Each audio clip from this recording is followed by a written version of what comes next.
Hi, it's Emily from Snuggle Duck Crochet, and today I'm going to show you how to attach a dowel onto your finished crochet wall hanging so you can finally display it on your wall.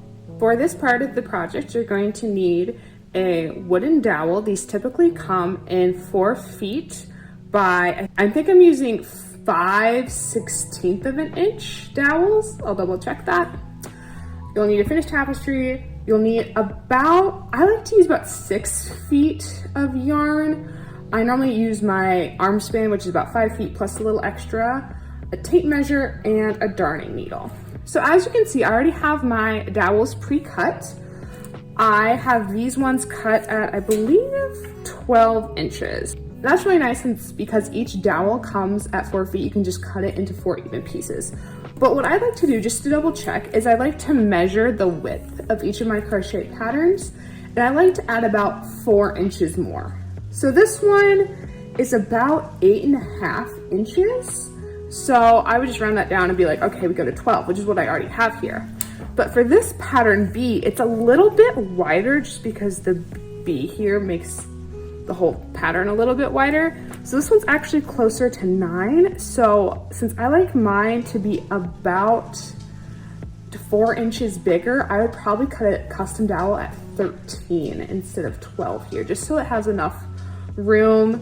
You could technically put this on a 12 inch. I just like my ends to be a little longer. So this is a situation where you can go with your artistic instinct, but I definitely, for like those wider letters, especially M's and W's, measure and then add bare minimum of 3, preferably 4 inches at the end of your dowel. I just marked these and I hand sawed them, and which I don't recommend hand sawing. If you have access to a table saw, use it. And then I just sanded the edges down so everything would be smooth. Hi, it's Editing Emily here, and I decided that I actually wanted you to have a tutorial on what it's like to cut multiple dowels with a table saw, so I recruited my dad to help me out with that. Can you explain our dowel cutting system, Dad? Yes, we are using a 1980s Sears radial arm saw. We're going to cut them to 12 inches long. We made a little fence here. Then it's easy, you don't have to measure every one. So you can see here to the edge of the blade is right at 12 inches. So that's an easy way to make a gauge to cut multiple dowels all the same length. And these are 4-foot strips, so they should all be close. We're going to try cutting 2 at once and see what happens.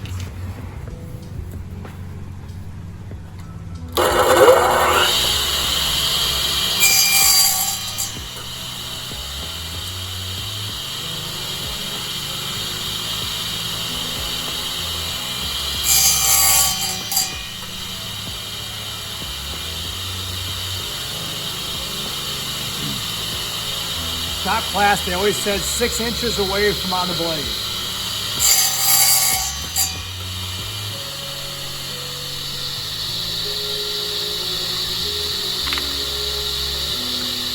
And I did pretty good because they're all pretty much the same length. Good job, Dad. I'm gonna set these aside for now. All right, so I have my A. So what I'm going to do is I'm going to take my darning needle. I'm going to thread my pre-cut string through it.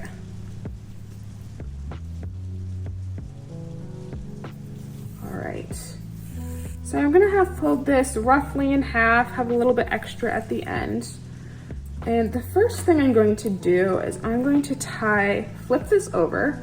I'm going to tie a knot in what would technically be the upper right-hand corner, but when you flip it over, it's the upper left-hand corner. So just the upper left-hand corner of the wrong side of the tapestry. I'm just gonna find a little place that's close to the corner, stick my needle under there. I'm gonna leave a decent tail. I wanna be able to weave this in later. I'm gonna run it back through. I'm gonna make an anchoring knot.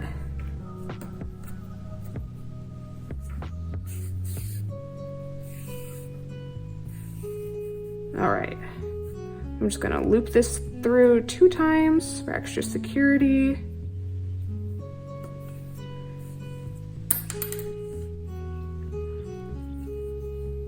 All right, There we go, nice and secure. Then what I'm gonna do is I'm going to find the first stitch. If we're going from this way all the way to here, we're gonna find like, where's the first stitch? This is the first stitch. So I'm going to insert my loop going from back to front. I'm just gonna pull it through. There's nothing I need to worry about here. My knot's already secure, awesome. Now what I'm gonna do is I'm going to place my wooden dowel, and I'm going to have it roughly in the center, my tapestry in the center of the dowel. It does not need to be exact at all. It just needs to be there. We can adjust it as we go. Basically what I'm going to do is I'm going to be whip stitching this wooden dowel in. So I have my yarn running through that first stitch, but then I'm going to find the second stitch. Go from back to front. Where'd it go? It's fine. Back to front. Okay. All right. And then I'm going to go over to the next stitch, and then we're just gonna go back to front, pull it up. As we sew more of these stitches, the dowel is going to become more secure and in place.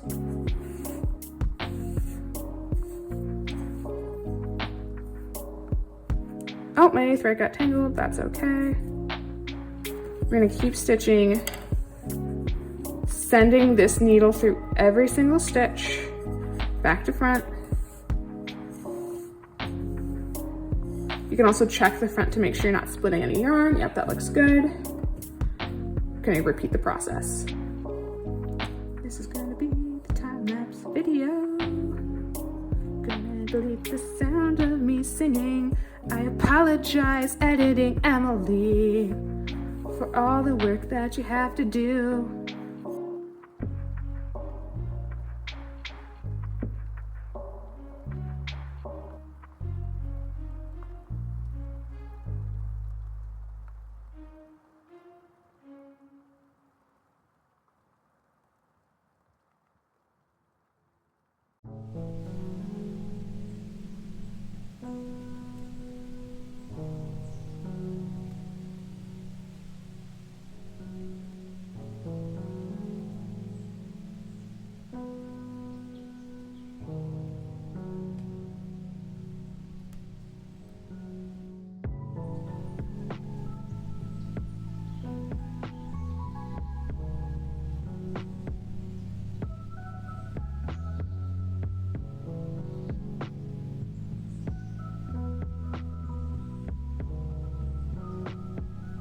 All right, we just made it to the last stitch. I'm gonna pull that through. And here's where I'm gonna start kind of wrapping around the back to figure out how we're going to get this secured and ready to hang. So we're going from back to front, but we want our knot in the back so that way we can have a string going like this and secure it over here. But we also don't want to secure the knot and then just go straight up, because then it's going to be tugging directly on this and it's going to look all scrunched. So we really want to like tie a knot, loop it around again, and then go up. So it's a little complicated, but it's fine. Alternatively, you could just whip stitch your dowel on from front to back and then you would avoid part of this problem, but that's okay. We just want it to be whip stitched and to make sure that's secure. So I'm just going to slide my string through the back side of the fabric, the wrong side of the fabric. Awesome. And we're just going to tie another little knot there. Doesn't need to be huge. I'm just going to double, go through the stitch again. Oh dear. Just gonna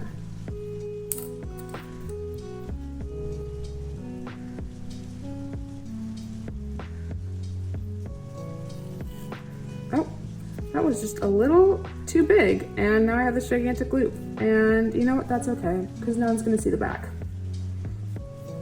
That feels pretty secure to me. So what I'm gonna do is I'm actually going to I'm actually gonna whip around from back to front and then over again. But what I'm gonna do is I'm going to insert my hook in the back and just kind of tie a knot around the dowel. And that will help to secure it. So that way, when it's hanging, it's not gonna tug up on the fabric of our crochet piece. Just gonna double knot that to make sure that's nice and secure. Tug on it, there we go. Is it the prettiest? No, but it'll hold and it'll be in the back so no one will see. Then what I want you to do is I want you to think about how much give you want your pattern to have when it's hanging on the wall. Essentially what you need to do is you only need to have about that much width, like, so basically just as much yarn as it is long, and then you'll have a decent little give. Then you'll have a decent give on the wall. I like to give mine just a little extra, just so it can hang, have a little more dimension. So again, this is a measure with your heart situation. You can have your string be this long, you can have it be super skinny. You just figure out what you think is gonna look best for you in your situation, and you make sure you have that give when you go on to the next step. So now what I'm going to do is, again, I'm going to have another front to back situation. But this time I'm going to knot it. I'm going to cross. So I've gone from back to front to back again, which is what we were doing the whole time. I'm gonna just like tie that, make it a little secure, flip it back over. And so you can kind of see what we're making a knot directly on the dowel here. So I'm just gonna cross under that, pull that tight. I'm gonna do it again for extra security.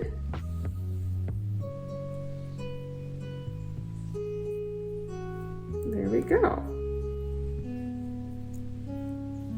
I'm gonna do another one. I always feel paranoid that, like, I always feel paranoid that no matter how strong I have tied my knots, like, they're gonna come undone. Like, something terrible is gonna happen. They're gonna come undone, everyone's gonna know, everyone's gonna see, and like, it never happens. But I'm gonna do like a little test hang. Oh yeah, that looks super good. It looks really pretty.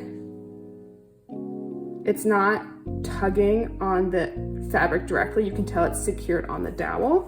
So then what I'm gonna do after that is I'm going to weave this extra tail, I'm gonna weave it into the crochet pattern, the crochet piece.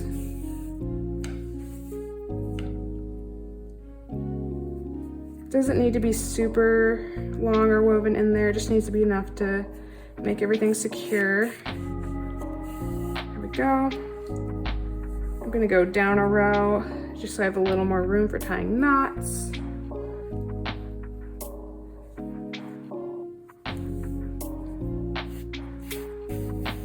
All right, I'm gonna tie another knot here just to make sure everything's nice and secure.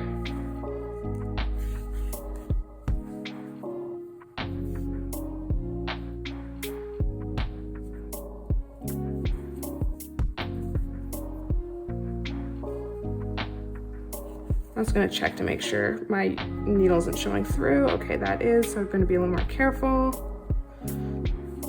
Make sure the weaving just stays on the back end.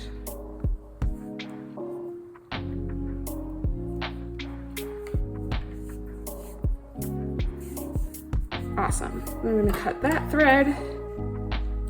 This looks like we had roughly a foot extra. I'd rather have an extra foot rather than not have enough though. So I'm just gonna weave in this other end.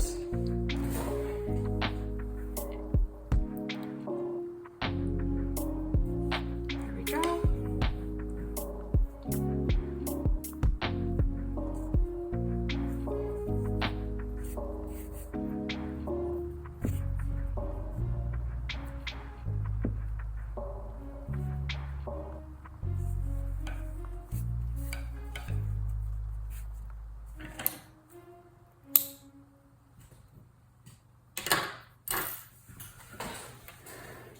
All right, and now your crochet pattern is ready to hang on your wall.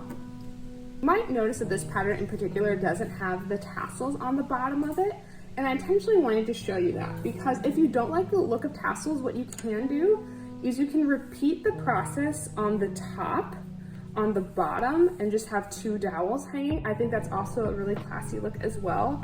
The extra weight from the dowel will also help prevent any curling of the piece. I notice that happens a little bit with the tassels. Essentially, you would just repeat the same process of whip stitching, but you don't need to do the extra part of wrapping around the dowel and tying the knots, so we have this extra piece of thread to hang. You can just whip stitch, tie your knots, hide your knots, and then you're all good to go. So that is how I attach my dowels to my finished tapestry crochet letter patterns. Yay! You made it through all of the tutorials on my crochet wall hangings, and now your dowel is attached and you can proudly display your wall hanging in your home. I'm so excited for you. If you found this video helpful at all, please give it a like, and if you want to stay in touch for even more crochet tutorials down the road, go ahead and hit that subscribe button. I hope to keep crocheting with you. Bye!